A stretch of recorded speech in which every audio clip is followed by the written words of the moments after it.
Growing up in India, my relationship with my mother was a very interesting dynamic of love and hate. I always perceived her to be as controlling, dominating, and I had to seek her approval for every little thing I did. And that was getting very claustrophobic, and I wanted to break free out of this emotional turmoil. And in July of 2004, when my arranged marriage failed, I was devastated. I blamed it all on my mother, and I decided that she was interfering way too much in my life. So I excommunicated her completely and did not speak to her for 9 long months.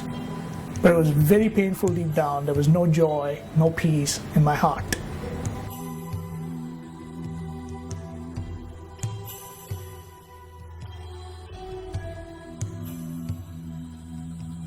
So one day as I was walking through a bookstore, I came across this beautiful collection of poetry by Rumi, and there was this incredible passage I read which said, "Your task is not to seek for love, but merely to seek and find all the barriers that you have built against it."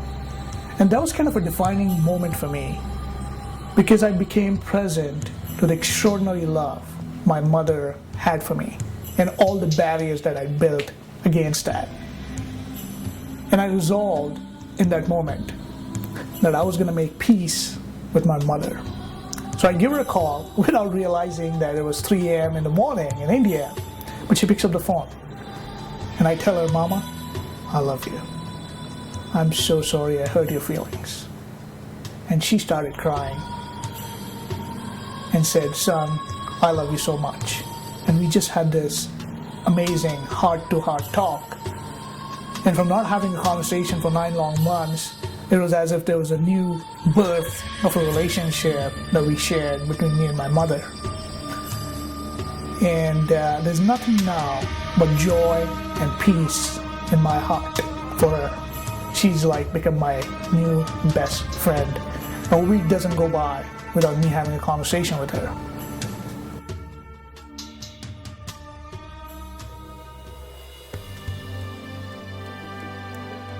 One of the things that I took away from this was no matter how impossible a situation looks, one can always make peace with anyone, anywhere, anytime.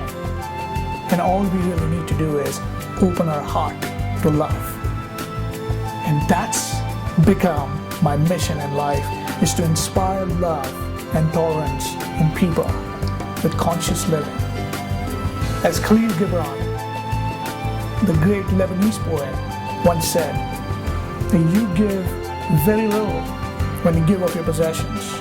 It's only when you give of yourself that you truly give. And this book, The 7 Symphonies of Extraordinary Love, is my way of giving and contributing to the world.